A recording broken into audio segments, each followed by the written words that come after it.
20,000 লোক 22 বছর ধরে একটা কবর বানালো। 20,000 লোক 22 বছর ধরে একটা কবর বানালো। ও বাদশাহ শাহজাহান, আপনার বাপের টাকা 8 কোটি টাকা দিয়ে আপনি আগ্রার তাজমহল বানালেন। সেই কালে 8 কোটি টাকা দিয়ে সারা বাংলাদেশ, ভারত, পাকিস্তানের প্রত্যেকটা জেলাতে একটা ইসলামী বিশ্ববিদ্যালয় করা যেত। টাকা কার? কে জবাব দিবে? লালন শাহর নামে সেতু হলো কেন? কুষ্টিয়ার পাকশি সেতু হবে, আমার টাকাও সেখানে আছে। লালন শাহ আবার কে? হিন্দু কি মুসলমান আমি নিজেই জানি না। কার নামে আমার সেতু হবে? মানে কারো বাপের টাকা নাকি? এটা আমার টাকা, নিজের বাপের টাকা দান করে লালন শাহ সেতু করতে হবে। সাবধান থাকুন ও বাদশাহ শাহজাহান, টাকার জবাব দিতে হবে। স্ত্রী মারা গেছে, কবর দিয়ে রেখে আসেন বেটা। 8 কোটি টাকা দিয়ে স্ত্রীর কবর বানান মানে 20,000 লোক 22 বছর কাজ করে। কি দেখাতে চাচ্ছেন আপনি? ভাবছেন কি কয়দিন সময়? সেই দিন আর বেশি দেরি নেই, যেই দিন অক্ষরে অক্ষরে বুঝাতে হবে টাকা কার। এসব টাকা কার? আশ্চর্য! কেন হবে ব্যক্তির নামে বিমানবন্দর? কেন হবে ব্যক্তির নামে সেতু? কেন হবে এসব অন্যায় যেখানে সেখানে? এত ছবি মূর্তি রাস্তাঘাটে কেন হবে? আমি মূর্তি গড়তে এসেছি, আমি মূর্তি ভাঙতে আসি, আমি মূর্তি গড়তে আসিনি, আমি মূর্তি ভাঙতে এসেছি। আমি মুসলিম চির রণবীর, আমি মরণকে করি না ভয়। মরলে শহীদ, বাঁচলে গাজী, আমার উভয়ই সমান। আমার জেল যতটুকু, সেল ততটুকু, বাইরে যতটুকু ভিতরে ততটুকু, জেলে যতটুকু সেলে ততটুকু, বাহিরে যতটুকু ভিতরে ততটুকু। আমি মুসলিম চির রণবীর, মরণকে করি না ভয়। আমি মাথায় করে মূর্তি রাস্তায় নিয়ে যেতে পারি না। তুমি কাপুরুষ, তুমি কাপুরুষের বাচ্চা। তোমার শরীরে পুজ আছে, তোমার শরীরে পুজ আছে, তোমার শরীরে রক্ত নেই। তোমার শরীরে যদি রক্ত থাকতো তাহলে এটা মুসলিম রক্ত, এটা হচ্ছে মুসলিম গোশত, এটা মুসলিম রক্ত, এটা মুসলিম গোশত, এটা হচ্ছে ইব্রাহিমের রক্ত। ইব্রাহিম আলাইহিস সালাম লাঠি মেরে ছবি মূর্তি ভেঙে চৌচির করেছেন। আমার নবী মুহাম্মদ সাল্লাল্লাহু আলাইহি ওয়াসাল্লাম লাঠি হাতে করে কাবা ঘরে ঢুকলেন, ঢুকে বলছেন জাল হক এসেছে সত্য, ওয়াজাহাকাল বাতিল চলে গেছে মিথ্যে। ইন্নাল বাতিলা নিশ্চয় মিথ্যে, কানা জাহুকা চিরদিন মিথ্যে। এই বলে লাঠি মেরে সব বাপের ছবি মূর্তিকে ভেঙে চৌচির করে দিলেন। আর আপনি কাপুর সন্তান, মাস্টার ডিগ্রি পাস ছেলে, আপনি কি করে রাস্তাঘাটে মূর্তি তৈরি করলেন? আপনি কি করে ঢাকা বিশ্ববিদ্যালয়ের মাঠে, রাজশাহী বিশ্ববিদ্যালয়ের মাঠে, যেখানে সেখানে মূর্তি তৈরি করলেন? আপনার শরীরে রক্ত নয়, ওগুলো পুজ আছে, ওগুলো হাসপাতালে গিয়ে বের করে ফেলেন। ওগুলো দিয়ে লাভ হবে না, এই বিদ্যা দিয়ে লাভ হবে না। সামাজিক কুসংস্কারে একবারে সমাজ পরিপূর্ণ হয়ে আছে, সামাজিক কুসংস্কারে সমাজ একবারে পরিপূর্ণ হয়ে আছে। আশ্চর্য! সারা বাংলাদেশের রাস্তাঘাটে ল্যাংটা মেয়েকে সাজিয়ে দিয়ে লাক্সাবান বিক্রি করা হচ্ছে। এটাই হচ্ছে জাহেলিয়াত। টিভিতে অন করলেই চলে আসে ল্যাংটা মেয়ে পাউডার বিক্রি করছে, এটাই হচ্ছে জাহেলিয়াত। টিভি অন করলে দেখা যায় নগ্ন মেয়ে চলে আসছে, দাঁতের মাজন বিক্রি করছে, এটাই হচ্ছে জাহেলিয়াত। আপনার এই টিনগুলিতে আছে ছবি মূর্তি গরুর, এটাই হচ্ছে জাহেলিয়াত। জায়নামাজে আছে কাবা ঘরের ছবি, এটাই হচ্ছে জাহেলিয়াত। মসজিদের মেহরাবের দুই দিকে লেখা, দুই দিকে আছে কাবা ঘরের টাইলস, এটাই হচ্ছে জাহেলিয়াত। মেহরাবের ডান দিকে আল্লাহ, বাম দিকে মোহাম্মদ, এটাই হচ্ছে জাহেলিয়াত।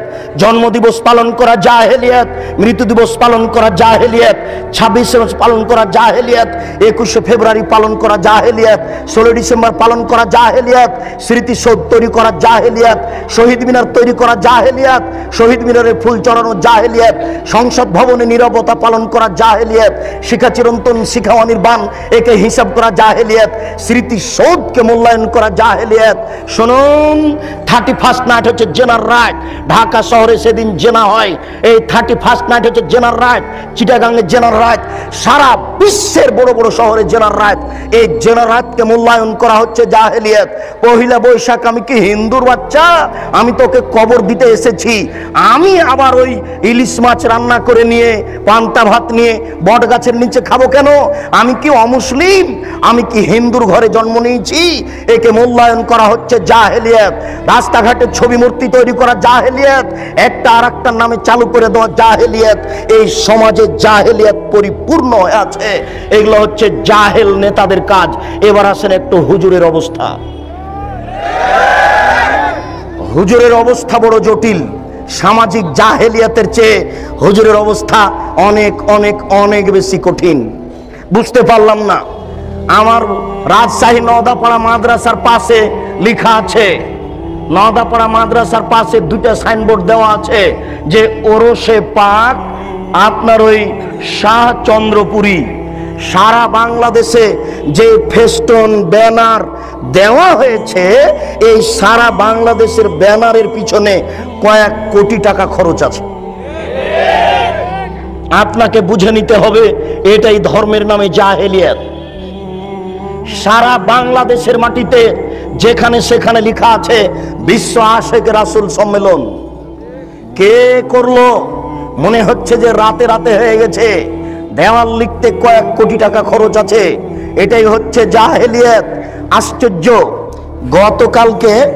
গতকালকে 11টার পরে আমি হাজিদের এক সম্মেলনে নাটোরে বক্তব্য দিচ্ছিলাম। সব হাজি প্রায় 250-300 হবে, 300 জন প্রায় হাজি হবে উপস্থিত। আমাকে কিভাবে তারা দাওয়াত দিল আমিও বুঝতে পারলাম না। যাক, আমি তাদের সাথে কথা বলতে গিয়ে দুই একটা কথা পেশ করেছি। তার একটা কথা পেশ করেছি যে আমি 2007 সালে হজ সফরে গেছিলাম। তো আমি যখন ওই হাজি ক্যাম্পে ঢুকলাম তখন দেখছি ওখানে সবাই অজু করে গোসল করে পোশাক পরে 2 রাকাত নামাজ পড়ছে। আমার খুব কাছের সাথী ভাই আমার এই মোশাররফ ভাই বেরায়েত। আমি বলছি ব্যাপারটা কি, এরা এরকম কেন করছে? আবার ওখানে বলছে লাব্বাইক লাব্বাইক আল্লাহুম্মা লাব্বাইক লাব্বাইক লা শারিকা লাকা লাব্বাইক, এভাবে চিৎকার করছে। তখন আমি বললাম যে মোশাররফ ভাই কেমন কথা হলো, এদেরকে বলা যায় না। আরে তো ভারত বাংলাদেশ পাকিস্তানের জন্য এহরাম বাঁধার জায়গা হচ্ছে এলামলাম। যখন বিমানটা এলামলামের উপর দিয়ে পার হবে তখন বৈমানিকের পক্ষ থেকে লোক এসে বলবে আপনারা এহরাম বাঁধুন, আপনারা এহরাম বাঁধুন। তখন তাকে বলা শুরু করতে হবে লাব্বাইক উমরাতান। এই কথা বলে এই যে শুরু হবে লাব্বাইক আল্লাহুম্মা লাব্বাইক লাব্বাইক লা শারিকা লাকা লাব্বাইক ইন্নাল হামদা ওয়া নি'মাতা লাকা ওয়াল মুলক লা শারিকা লাক। এই যে চললো একাকার, যে যত পারে একবারে চিলিয়ে একাকার করে দিবে। আল্লাহ রাসূল এইভাবে অনুমতি দিয়েছেন। তো এখানে ঢাকা হাজি ক্যাম্পে যে হয়ে গেল এলামলাম, তখন আমি একজনকে বললাম যে ভাই এটা ঠিক নয়, এটা তো এলামলাম নয়। তখন বলছে আরে এটা তো ঢাকা হাজি ক্যাম্প, বাড়ি থেকে যদি বলি তবুও হবে। এখন তাকে কে বলবে যে আপনার যদি বাড়ি থেকেই চলে তো মোহাম্মদ সাল্লাল্লাহু আলাইহি সাল্লাম কি কলা করতে এসেছিলেন? উনি কি ছাই করতে এসেছিলেন? আপনারটাই যদি চলে তো উনি কেন আসলেন? আপনারটাই যদি চলে তো উনি কেন আসলেন? তার কি দাম, তার কি মূল্যায়ন? আশ্চর্য। জোর করে ধর্ম মানছেন, অসম্ভব হতে পারে না। এটাই জাহেলিয়াত। সারা বাংলাদেশে যে সব দেওয়ানবাগি চলছে এটাই হচ্ছে জাহেলিয়াত। শুনুন, এই দেশের মাটিতে যে আপনার চলছে ওই চিশতিয়া নকশবন্দিয়ে মুজাদ্দিদিয়ে এই সব তরিকা জাহেলিয়াত। 1980 সালের জরিপে এই দেশের মাটিতে 2,98,000 পীর আছে। সব পীরের সব তরিকা হচ্ছে জাহেলিয়াত। এই মাইজ ভান্ডারি হচ্ছে জাহেলিয়াত। আশ্চর্য, নারী পুরুষ একাকার হয়ে জিকির করছে। সেই দিন আমরা গেছিলাম নরসিংদী, এটা নজরপুরা নরসিংদী নাকি, নজরপুরা একটা গ্রামে গেছিলাম নরসিংদী। তো আমরা নজরপুরা থেকে বক্তব্য দিয়ে আসলাম, পাশে গান বাজনা দিয়ে বাদ্যযন্ত্র দিয়ে নারীর বক্তব্য চলছে। নারীর বক্তব্য, নারী গাজাল করছে, বক্তব্য দিচ্ছে, বাদ্যযন্ত্র চলছে। আরে সংসদ ভবনের মমতাজ বেগম ডুবি তবলা দিয়ে জিকির করে। আশ্চর্য। আর কোরআন নাকি 30 পারা নয় 90 পারা। 30 পারা হচ্ছে জাহেরি আর 60 পারা হচ্ছে বাতেনি। এরই নাম হচ্ছে ধর্মীয় জাহেলিয়াত। একে ঠেকাবে কে? এই জন্য আপনাকে বলি এই হিফজখানা বন্ধ করতে হবে। যেখানে কোরআন হাদিস শিক্ষার ব্যবস্থা আছে সেখানে হিফজখানা খুলতে হবে। এই ছেলেটাকে আপনি কেন হাফেজ করলেন?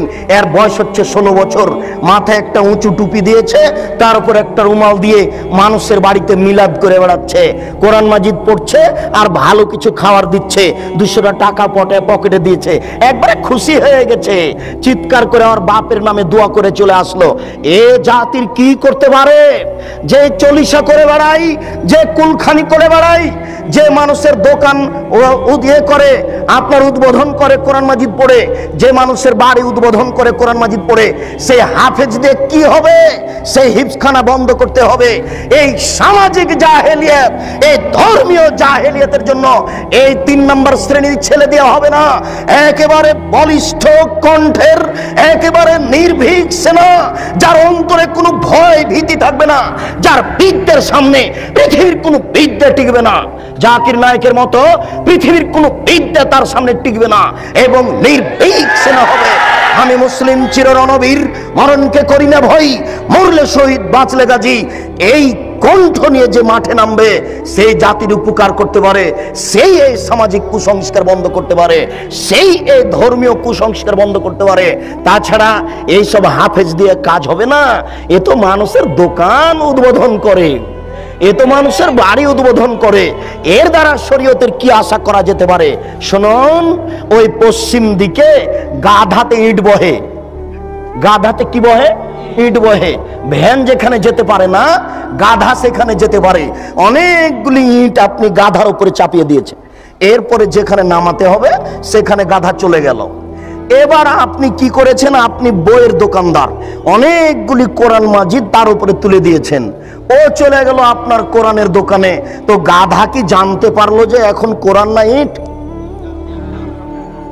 ও তো জানতে পারলো না যে আমার পিঠে কোরআন আছে না ইট আছে।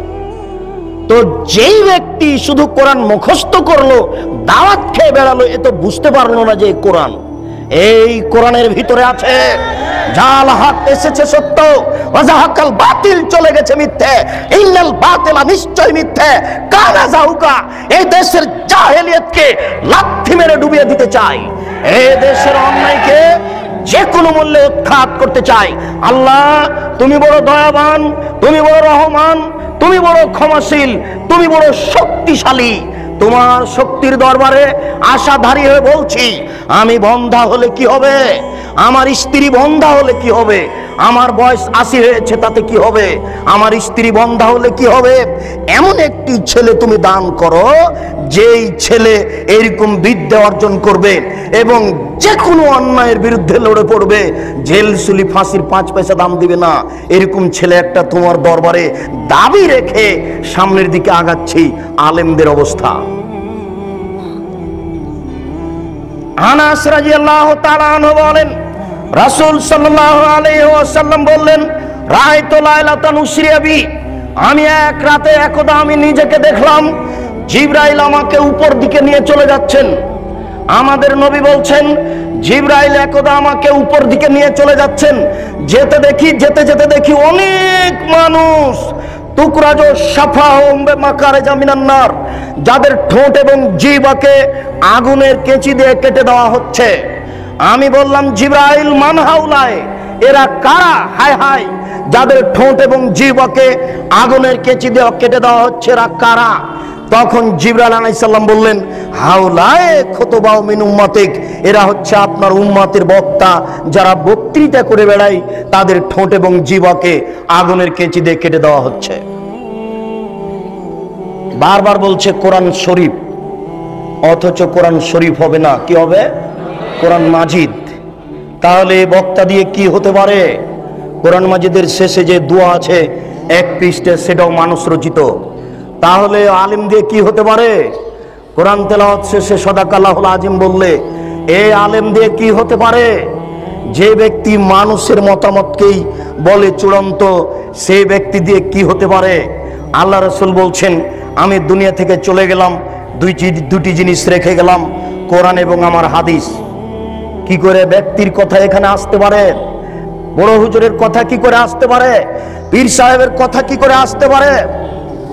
বুজুর্গানের দিনের কথা কি করে আসতে পারে? পৃথিবীর কোনো মানুষের কথা গ্রহণীয় হবে না, শুধুমাত্র একজন মানুষের কথা গ্রহণীয় হবে, যার নাম মুহাম্মদ সাল্লাল্লাহু আলাইহি সাল্লাম। তিনি বলছেন, শোনো, লাউ কানা মূসা হাইয়ান, আজ যদি মূসা আলাইহিস সালাম জীবিত হন, পীর সাহেব তো দূরের কথা, বড় হুজুর তো দূরের কথা, বুজুর্গানে দিন তো দূরের কথা, এখন যদি মূসা আলাইহিস সালাম জীবিত হন, তারাক্তুমুনি, যদি তোমরা আমাকে ছেড়ে দাও, লাত্তাবাতুমুহ, আর তোমরা যদি মূসাকে গ্রহণ করো, তাহলে তোমরা লাসলালতুম, ভ্রান্ত হয়ে যাবে, তোমাদেরকে জাহান্নামে যেতে হবে।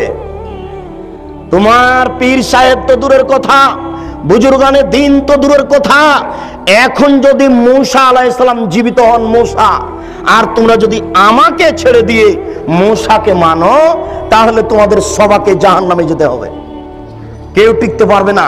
তাহলে আপনার পীর সাহেব, বুজুর্গানে দিন কোনো ব্যক্তির এখানে প্রশ্নে আসে না, মাত্র একজন মানুষের কথা চলবে, যার নাম মুহাম্মদ সাল্লাল্লাহু আলাইহি সাল্লাম। ওসামা ইবনে যায়েদ রাদিয়াল্লাহু তাআলা আনহু বলেন, রাসূল সাল্লাল্লাহু আলাইহি সাল্লাম বলেন, ইয়াউমাল কিয়ামা বিরাজুলিন ইউলকা ফিন্নার, বিচারের মাঠে একজন লোককে নিয়ে যাওয়া হবে, এরপরে জাহান্নামে নিক্ষেপ করা হবে। তান্দালে কাকতাবহু ফিন্নারে, সেই ব্যক্তি জাহান্নামে যাওয়ার সাথে সাথে নাড়ি ভুঁড়ি তার বের হয়ে ঝুলতে থাকবে।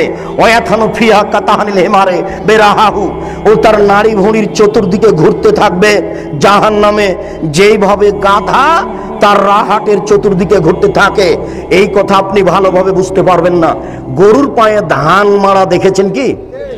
গরু যেমন ধানের উপরে ঘুরে, ওইভাবে মাওলানা সাহেব তার নাড়ি ভুঁড়ির চতুর্দিকে ঘুরবে।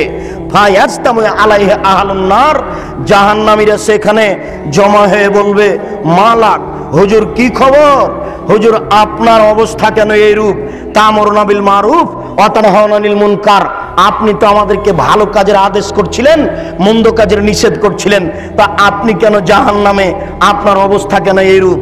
তখন মাওলানা সাহেব বলবেন, কি বলি, আমরুকুম বিল মারুফ ওয়া লা আতিহি, আমি ভালো বলেছি, ভালো করিনি যে। ওয়া আনহাকু আনিল মুনকার ওয়া আতিহি, আমি মন্দ থেকে নিষেধ করেছি আর নিজেই মন্দ করেছি। চুক্তি ছাড়া হুজুরের বক্তব্য চলে না। হুজুর বক্তব্য এখানে ঠিকই দেন, আর মেয়ে ঠিকই ঢাকা বিশ্ববিদ্যালয়ে পড়ে ফতোয়া গায়ে দিয়ে। আরে 4 মাসের চিল্লাই চলে গেছে হুজুর গো, আহাল পরিবার কার হাতে জিম্মে দিয়ে চলে গেছে। স্ত্রী ঠিকই নগ্ন হয়ে ঘুরে বেড়াচ্ছে, মেয়ে ঠিকই কলেজের মাঠে ঘুরছে, আবার উনি লন্ডনে গিয়ে তাসবিহ জিকির তাসবিহ টিপছে। দেখেন আশ্চর্য ধর্ম। আপনি এদেশের নেতা নেত্রীর ধর্ম দেখে অবাক হচ্ছেন, আপনি দেখেন হুজুরের ধর্ম আশ্চর্য। আমরা নেতা নেত্রীর ধর্ম দেখে আশ্চর্য হই যে নেতা নেত্রী কবরের পাশে দাঁড়িয়ে হাত তুলে দোয়া করছে। আরে নেতা নেত্রী নারী পুরুষ তো আছে আছে, হিন্দু হাত তুলে আছে। তাহলে ধর্মকে মজাক করা হচ্ছে। এটা ধর্ম কিছু না, একটা হাতের ময়লা, এটা নিজের ব্যাপার। ঠিক নেতা নেত্রীর যেমন নিজের ব্যাপার, এই চিল্লার হুজুরের তেমন নিজের ব্যাপার। ওইখানে গিয়ে তাসবিহ টিপে আর এইখানে মেয়ে বিশ্ববিদ্যালয়ে পড়ে। আশ্চর্য। আল্লাহ রাসূল বলছেন যে তোমার উপরে তোমার স্ত্রীর 5টা জিনিস রাখলাম। এই শোনো, তোমার উপরে তোমার স্ত্রীর 5টা জিনিস রাখলাম। 1, যে মানের খাচ্ছ সে মানের খাওয়াবা। 2, যে মানের পড়ছো সে মানের পড়বা। 3, কখনো কটু কথা বলবা না। 4, কখনো মুখের উপরে মারবা না। 5, তুমি তোমার বাড়ি ছাড়া তাকে কোথাও যেতে দিবা না, তোমার বাড়ি ছাড়া কোথাও তুমি তাকে থাকতে দিবা না। এটা স্বামী মানে ক্ষমতা। স্বামী মানে ক্ষমতা। চাচির বাড়ি যেতে পাবে না, খালার বাড়ি যেতে পাবে না, ফুফুর বাড়ি যেতে পাবে না, মায়ের বাড়ি যেতে পাবে না। যেতেই যদি হয় তাহলে 3 দিনের বেশি থাকতে পাবে না। 3 দিন থাকলে আপনাকে সাথে থাকতে হবে। 3 দিনের বেশি থাকলে সাদকা হয়ে যাচ্ছে, ওটা আপনাকে খরচ দিতে হবে, টাকা আপনাকে দিতে হবে। 3 দিনের পরে যেটা আপনার শ্বশুর বাড়িতে খাবে ওটা সাদকা, অতএব 3 দিনের পরে চলবে না। মেহমানি 3 দিনের বেশি চলে না। শুনুন, আপনার বাড়ি ছাড়া আপনার স্ত্রী কোথাও থাকতে পারে না। তো বাজারে আছে যে আপনি মরেছেন এই জন্য, আপনার বড় ছেলে মারা গেছে এই জন্য আপনার স্ত্রী বাজারে আছে। ও বাজারে যাবে কেন? ও তো নারী, ও তো বাড়ির জিনিস। ওকে আল্লাহ রাসূল ঘেরে রাখতে বলছেন। ওকে আল্লাহ রাসূল ঢেকে রাখতে বলছেন, ওকে আল্লাহ বাড়িতে থাকতে বলছেন। আল্লাহ তাআলা বলছেন ওয়াকারনা ফি বুয়ুতিকুন্না ওয়ালা তাবাররাজনা তাবারুজাল জাহিলিয়াতিল উলা, হে মুসলিম মহিলা তোমরা বাড়িতে থাকো। বন্যতার যুগে, বর্বরতার যুগে, অসভ্যতার যুগে নারীরা যেভাবে প্রদর্শনী দিয়ে চলতো সেভাবে তোমরা চলো না। এটাই হচ্ছে বন্যতা, এটাই হচ্ছে বর্বরতা, এটাই হচ্ছে অসভ্যতা। অতএব আপনি বাড়ি রেখে কোথায় যাবেন? 5টা জিনিস আপনার উপরে জরুরি জিম্মেদারি। আপনি বাড়ি থেকে চলে যাচ্ছেন, এটা হচ্ছে আলেম মানুষ হিসেবে আপনার একটা দুর্গতি আসার প্রমাণ। শুনুন, আবু হুরায়রা রাদিয়াল্লাহু তাআলা আনহু বলেন, অন্য এক বর্ণনায় সামরা ইবনে জুনদুব রাদিয়াল্লাহু তাআলা আনহু বলেন, আল্লাহর নবী বলছেন আমার 2 হাত ধরে জিবরাইল এবং মেকাইল টেনে নিয়ে যেতে লাগলেন। যেতে যেতে দেখি একটা লোক এইভাবে চিথে শুয়ে রয়েছে, পাশে একটা লোক দাঁড়িয়ে আছে, তার হাতে একটা বড় পাথর রয়েছে। ইয়াসদাখু বিরাসাহু, এই পাথর দিয়ে তার মাথাকে ভেঙে চৌচির করে দিচ্ছে। ফায়জা জারাবাহু তাদাদাহাল হাজারো ফান্তালাকা ইলাইহি, মারার সাথে সাথে মাথা ফেটে একবারে চৌচির হয়ে যাচ্ছে আর পাথরটা ছিটকে দূরে চলে যাচ্ছে। এই লোকটি আবার পাথর আনতে যাচ্ছে, পাথর আনতে না আনতেই মাথা ঠিক হয়ে গেছে, আবার মারে, আবার চৌচির হয়, পাথর দূরে চলে যায়। আল্লাহ রাসূল বললেন, জিবরাইল মা হাজা, একই দৃশ্য, এ কে যার মাথাকে এভাবে চৌচির করে দেওয়া হচ্ছে, ফাটিয়ে দেওয়া হচ্ছে? তখন জিবরাইল বললেন, হো আলেম, উনি হচ্ছেন মওলানা মানুষ, কোরআন হাদিস জানতেন কিন্তু সে অনুযায়ী চলতেন না, এই জন্য তার মাথাকে ভেঙে চৌচির করে দেওয়া হচ্ছে। পৃথিবীর কোন পাপীকে মেরে তার মাথা ফাটিয়ে দেওয়া হবে না। পৃথিবীর কোন পাপীর এই ঠোঁট এবং জিহ্বা আগুনের কেচি দিয়ে কেটে নেওয়া হবে না। পৃথিবীর কোন পাপীর ঠোঁট এবং জিহ্বাকে আগুনের কেচি দিয়ে কেটে দেওয়া হবে না। পৃথিবীর কোন পাপীর মাথাকে এই পাথর দিয়ে ফাটিয়ে দেওয়া হবে না, চৌচির করে দেওয়া হবে না। এটা হচ্ছে শুধু হুজুরের কাজ। শুনুন, রাসূল সাল্লাল্লাহু আলাইহি সাল্লাম বলছেন, একুনু মিন বাদি আইম্মা, আমার পরে কতগুলি আলেম ওলামা আসবে, আমার পরে কতগুলি আলেম ওলামা আসবে, আমার পরে কতগুলি আলেম ওলামা আসবে, ইস্তান্নুনা বিগাইরি সুন্নতি, যারা আমার সুন্নাত ছেড়ে দিয়ে অন্য সুন্নাত গ্রহণ করে বলবে এটাই রাসূলের সুন্নাত। যারা আমার সুন্নাত ছেড়ে দিয়ে অন্য সুন্নাত গ্রহণ করে বলবে এটাই রাসূলের সুন্নাত। আশ্চর্য, আল্লাহ রাসূল 23 বছর জীবনে, আল্লাহ রাসূল 23 বছর জীবনে, আল্লাহ রাসূল 23 বছর জীবনে কয়েক হাজার ওয়াক্ত নামাজ পড়িয়েছেন। কোনো একদিন একামাতের পরে না বলে নামাজ শুরু করেছেন, কিছু না বলে নামাজ শুরু করেছেন, এটা জীবনেও ঘটেনি।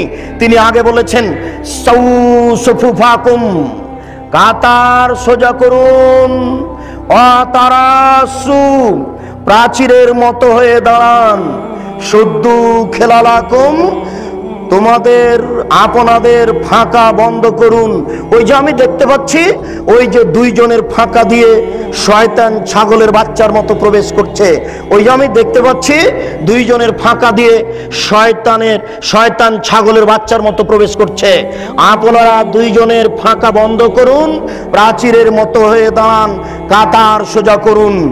মান সাদ্দা ফুরজাতান বানাল্লাহু লাহু বাইতান ফিল জান্নাহ, কেউ যদি 2 জনের ফাঁকা বন্ধ করে তাহলে আল্লাহ তার জন্য জান্নাতে ঘর বানাবেন, তাহলে আল্লাহ তার জন্য জান্নাতে ঘর বানাবেন। চলেন আপনাকে মাদারটেক বাজারে 2-1টা মসজিদে দেখাই, 2 জন দাঁড়িয়ে আছে, 2 জনের মাঝে আরো 2 জন ধরবে। চলেন আপনাকে বাইতুল মুকাররমে দেখাই, কোন জায়গাতে 2 জনের মাঝে আরো 10 জন ধরবে। ওইদিকে ইমাম সাহেব এই ইমামের জায়গাতে আসতেই বলছে যে কাতার সোজা করুন। আল্লাহর মুখখানে বলিয়া নেয় নে যে একামাত দেন, এই কথা বলে না, ও বলছে যে কাতার সোজা করুন, অথচ তাকে বলতে হবে একামাত দেন। এরপরে ওখানে যাবে, একামাত চলতে থাকবে, মুসল্লিদের মুখে মুখে দাঁড়িয়ে থাকতে হবে আর বলতে হবে কাতার সোজা করুন, প্রাচীরের মতো হয়ে দাঁড়ান, 2 জনের ফাঁকা বন্ধ করুন। এক পর্যায়ে পশ্চিমমুখী হয়ে আল্লাহু আকবার বলে নামাজ শুরু করতে হবে। কত বড় জাহেল, কত বড় অজ্ঞ, কত বড় জাহেল, কত বড় অজ্ঞ হুজুর! আরে জিন্দেগিতে একবারও বলে না, একবারও বলে না। আজ থেকে আপনি পরীক্ষা করুন, এখন যে ফজরের নামাজে পরীক্ষা করুন, আশ্চর্য, অবাক হতে হয়। আল্লাহ রাসূল বলছেন থামের ভিতরে দাঁড়াবা না, লাইনের যেন বিচ্ছিন্নতা না আসে। থামের ভিতরে দাঁড়াবেন না, পায়ার মাঝে দাঁড়াবেন না, যেন কাতারের ভিতরে বিচ্ছিন্নতা না আসে। কেউ যদি ওই পায়ার মাঝামাঝিতে দাঁড়িয়ে গেছে, তখন সাহাবীগণ তাকে ধাক্কা দিয়ে আগে এবং পিছে করে দিয়েছেন। ওরে হুজুর কত বড় জাহেল, ওই কাতারের মাঝে এইভাবে রেখেছে জুতা স্যান্ডেলের বাক্স। দেখেন আপনি এই বাজারে, এই শহরে কত মসজিদ এইভাবে আছে। আল্লাহর নবী বলছেন এক শ্রেণীর মাওলানা আলেম ওলামা বের হবে, যারা আমার সুন্নাত ছেড়ে দিয়ে অন্য সুন্নাত ধরে বলবেন এটাই রাসূলের সুন্নাত। লাখো সুন্নাতকে তারা কবর দিচ্ছে, যেটা রাসূলের নয়। রাসূলের যেটা আছে সেটাকে কবর দিয়ে অন্য একটা বানিয়ে চলেছে। আশ্চর্য, আপনাকে একটু বলতে হয়, আশ্চর্য আপনাকে একটু বলতে হয়, আমাদের নবী বৃহস্পতিবার এবং সোমবার রোজা থাকতেন। কেন জানেন? আমাদের নবী বৃহস্পতিবার এবং সোমবার রোজা থাকতেন এই জন্য যে সাপ্তাহিক রিপোর্ট পেশ করা হয় বৃহস্পতিবার আর সোমবার। আমাদের নবী মুহাম্মদ সাল্লাল্লাহু আলাইহি সাল্লাম চাইতেন যে যখন আমার রিপোর্টটা পেশ করা হবে তখন আল্লাহ দেখুক যে আমি রোজা আছি। আমার রিপোর্টটা যখন পেশ করা হবে তখন আল্লাহ দেখুক যে আমি রোজা আছি, এটা তিনি চাইতেন। এই জন্য বৃহস্পতিবার সোমবার সিয়াম পালন করতেন। বুঝাতে পেরেছি কি? বাৎসরিক রিপোর্ট পেশ করা হয় শাবান মাসে, বাৎসরিক রিপোর্ট পেশ করা হয় শাবান মাসে। আমাদের নবী মুহাম্মদ সাল্লাল্লাহু আলাইহি সাল্লামের জানা ছিল না যে শাবান মাসের কোন দিনে রিপোর্ট পেশ করা হয়। এই জন্য আয়েশা রাদিয়াল্লাহু তাআলা আনহা বলছেন যে ওই দিনটাকে ধরার জন্য আল্লাহ রাসূল পুরো শাবান সিয়াম পালন করতেন, তবে শাবানকে রমজানের সাথে লাগিয়ে দিতেন না। উম্মু সালামা রাদিয়াল্লাহু তাআলা আনহা বলেন আমাদের নবী মুহাম্মদ সাল্লাল্লাহু আলাইহি সাল্লাম পুরো শাবান সিয়াম পালন করতেন, তবে শাবানকে রমজানের সাথে লাগিয়ে দিতেন না। কেন? তিনি ভাবতেন এই দিনটা আমাকে ধরতেই হবে। বাৎসরিক যখন রিপোর্ট পেশ করা হবে তখন আল্লাহ দেখুক যে আমি রোজা আছি। বাৎসরিক যখন রিপোর্ট পেশ করা হবে তখন আল্লাহ দেখুক যে আমি রোজা আছি, এটা দেখানোর জন্য তিনি শাবান মাসে বেশি বেশি রোজা রাখতেন। ভারত, বাংলাদেশ, পাকিস্তানের এই সব হুজুরেরা জাহেলের পরিচয় দিয়ে কিভাবে কিভাবে জেনে নিল সেদিন 15ই শাবান। ভারত, বাংলাদেশ, পাকিস্তানের হুজুরেরা কিভাবে কিভাবে জেনে নিল সেদিন হচ্ছে 15ই শাবান। তাই তারা কলকারখানা, অফিস, আদালত, কোর্ট কাচারি, শিক্ষা প্রতিষ্ঠান বন্ধ করে রাতে গোসল করে আতর গোলাপ মেখে দিনে রোজা থাকে। অসম্ভব হতে পারে না। আল্লাহ রাসূল বললেন আমার সুন্নাত ছেড়ে দিয়ে তারা অন্য সুন্নাতকে ধরে বলবে এটাই রাসূলের সুন্নাত। প্রায় পুরো শাবান সিয়াম পালন করা হচ্ছে রাসূলের সুন্নাত, আর একদিন সিয়াম পালন করা হচ্ছে ভারতের সুন্নাত, মানুষের সুন্নাত। 27শে রজব কোরআন মাজিদ নাজিল হয়েছে, আল্লাহ রাসূল গেছিলেন মেরাজে। এই কথার ভিত্তিতে মেরাজের দিন রোজা রাখতে হবে, এটা মিথ্যে। কোরআন মাজিদের আয়াত পেশ করা হচ্ছে মিলাদের জন্য 4টে। আল্লাহ মিলাদ করেছেন, নবী মিলাদ করেছেন, সাহাবীগণ মিলাদ করেছেন। কত বড় ডাহা মিথ্যে কথা সাহাবীদের উপরে। এগুলো সব বাতেনি কোরআন, এগুলো হচ্ছে বাতেনি বানাওয়াট কথা, অসম্ভব হতে পারে না। শুনুন, 27শে রজব রোজা হতে পারে না, 15ই শাবান রোজা হতে পারে না। এইগুলি হচ্ছে রাসূলের সুন্নাতকে ছেড়ে দিয়ে অন্য সুন্নাত গ্রহণ করা, রাসূলের আদর্শকে ছেড়ে দিয়ে অন্য আদর্শ গ্রহণ করা। তাই রাসূল সাল্লাল্লাহু আলাইহি সাল্লাম বলছেন ফিহিম রিজালুন, এই আলেমদের মধ্যে কতগুলি আলেম হবে কুলুবুহুম কুলুবুশ শায়াতিন, শায়াতিন ফি জুসমানি ইনসিন, এদের অন্তর হবে শয়তানের অন্তর, এদের দেখতে লাগবে মানুষ। এদের অন্তর হবে শয়তানের অন্তর, এদের দেখতে লাগবে মানুষ। এদের অন্তর হবে শয়তানের অন্তর, এদের দেখতে লাগবে মানুষ। আল্লাহর রাসূল এক শ্রেণীর আলেমকে শয়তান বললেন। আল্লাহ রাসূল এক শ্রেণীর আলেমের জিহ্বা কেটে নেওয়া হবে এই কথা বললেন। এক শ্রেণীর আলেমকে জাহান্নামে নিক্ষেপ করা হবে, তার নাড়ি ভুঁড়ি বের হয়ে ঝুলতে থাকবে এই কথা বললেন। এক শ্রেণীর আলেমকে একবারে চিৎ করে ফেলে দিয়ে মাথা ফাটিয়ে চৌচির করে দেওয়া হবে এই কথা আল্লাহ রাসূল বললেন।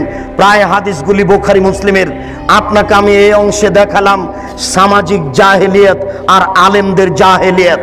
অতএব সামাজিক জাহেলিয়াত ঠেকানো যেমন জরুরি, আলেমদের জাহেলিয়াত তেমন ঠেকানো জরুরি। কে সব জাহেলিয়াত ঠেকাবে? হুজুর, আপনি টুঙ্গির মাঠে লক্ষ লক্ষ জনগণকে নিয়ে হাত তুলে দোয়া করছেন। আপনার কথা তো খুব ভালো লাগে যখন আপনি বলেন সুবহানাল্লাহ বললে এত নেকি হয়, আলহামদুলিল্লাহ বললে এত নেকি হয়, আল্লাহ আকবার বললে এত নেকি হয়। সুন্দর করে ওযু করে 2 রাকাত নামাজ পড়লে অতীতের সব পাপ ক্ষমা হয়ে যায়। আপনার ভালো কাজের আদেশ তো খুব মিঠা লাগলো। আপনি যখন হাত তুলে দোয়া করছেন তখন এই দেশের নেতা নেত্রী সামনে আছেন, এই দেশের লাখো লাখো জনগণ সামনে আছে। আপনি হাত তুলে দোয়া করার পূর্বে বলবেন, শুনুন দেশবাসী, দেশের নেতা নেত্রী শুনুন, মহান আল্লাহ যেখানে ভালো কাজের আদেশ করতে বলেছেন সেখানে মন্দ কাজের নিষেধের কথা বলেছেন।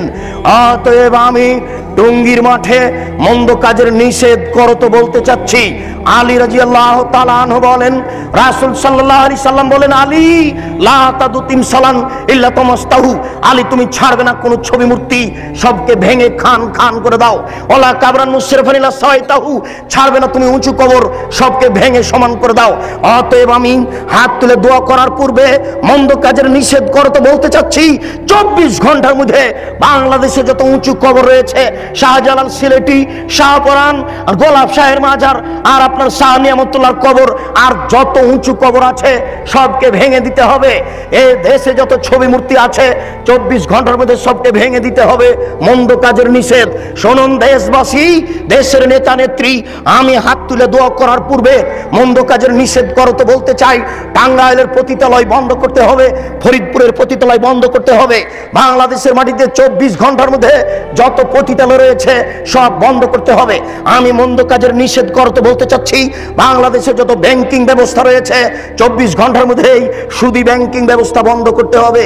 হুজুর, মন্দ কাজের নিষেধ পান না খুঁজে? ভালো কাজের আদেশ তো সহজেই করা যায়। সুবহানাল্লাহ বললে এত নেকি হয়, আলহামদুলিল্লাহ বললে এত নেকি হয়, আল্লাহ আকবার বললে এত নেকি হয়।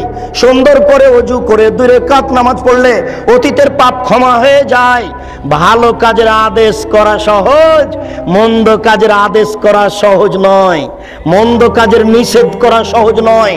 এই জন্য লোকমান হাকিম তার ছেলেকে বলছেন, আব্বু ওয়ামুর বিল মারুফ ওয়া নাহি আনিল মুনকার, বেটা ভালো কাজের আদেশ করো, মন্দ কাজের নিষেধ করো। ওয়াসবির আলা মা সাবাক, বেটা মন্দ কাজের নিষেধ করলে জেলসুলি ফাঁসি হবে, ওই সময়তে ধৈর্য ধারণ করিও। মন্দ কাজের নিষেধ করলে জেলসুলি ফাঁসি হবে, মন্দ কাজের নিষেধ করলে ধৈর্য ধারণ করিও।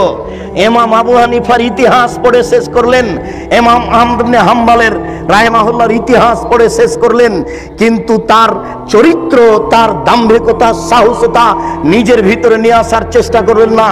শুনুন দেশবাসী, একটা কথা মনে রাখবেন, মহান আল্লাহ বলেন, ইয়া আইয়ুহাল্লাযীনা আমানু আতিউল্লাহ ওয়া আতিউর রাসূল ওয়া লা তুবতিলু আমালাকুম, হে পৃথিবীর বিশ্বাসীগণ, তোমরা আল্লাহকে মান্য করো, রাসূলের আনুগত্য করো, তোমাদের আমল বাতিল করো না। শুনুন উপস্থিত বৈঠকের দিনী মুসলিম ভাই ও বোন, আল্লাহ তাআলা 1 নম্বর আয়াতে বলেছেন আল্লাহকে মান্য করুন, রাসূলের আনুগত্য করুন, তোমাদের আমল বাতিল করো না। আল্লাহ তাআলা বলেন আল্লাহকে মান্য করা মানে শিরক করা যাবে না, রাসূলের আনুগত্য মানে কোনো বেদাত কাজ করা যাবে না। মানুষ যদি আল্লাহকে মান্য না করে শিরক করে, মানুষ যদি রাসূলের আনুগত্য না করে বিদআত করে, তাহলে তার আমল বাতিল হবে। শিরক করলে অতীতের নেকি নষ্ট হয়ে যায়, আল্লাহকে অপমান করা হয়, আল্লাহকে হেয় তুচ্ছ করা হয়। শিরক করলে অতীতের নেকি নষ্ট হয়ে যায়, আল্লাহকে অপমান করা হয়, আল্লাহকে হেয় তুচ্ছ করা হয়। বিদআত করলে ইবাদত কবুল হয় না, রাসূলকে অপমান করা হয়, রাসূলকে হেয় তুচ্ছ করা হয়। সম্মানিত দিনী ভাই, শহরের ব্যাপার আমি যে বিষয়ে আলোচনা করতে চাচ্ছিলাম সেই বিষয়ে অন্যদিন আলোচনা হবে। প্রথম যে 2টি বিষয় আপনার সামনে মোটামুটিভাবে পেশ করলাম, এই বিষয়গুলি আমরা সময় সাপেক্ষে আরো বিস্তারিত পেশ করেছি। সেইগুলো ইন্টারনেটের মাধ্যমে এবং অন্যান্য মোবাইলের মাধ্যমে বা ইসলামিক টিভিতে সপ্তাহে একদিন মঙ্গলবার, আর পিস টিভিতে সপ্তাহে 3 দিন। এইসব দিনগুলিতে এই বিষয়গুলি বিস্তারিত জেনে নেওয়ার চেষ্টা করুন। এই দাওয়াত দিয়ে আজকের সংক্ষিপ্ত আলোচনা এখানেই শেষ করো তো বলছি। আল্লাহ, আমাদের যারা মারা গেছে তুমি তাদের কবরের শাস্তি মাফ করো। আমরা যারা অসুস্থ তাদের তুমি আরোগ্য দান করো। আমরা যারা বেঁচে আছি তুমি তাদেরকে তোমার রাসূলের পদ্ধতি অনুযায়ী চলার তৌফিক দান করো। এই দাবি, এই দাওয়া তোমার দরবারে রেখে আজকের সংক্ষিপ্ত আলোচনা এখানেই শেষ করছি।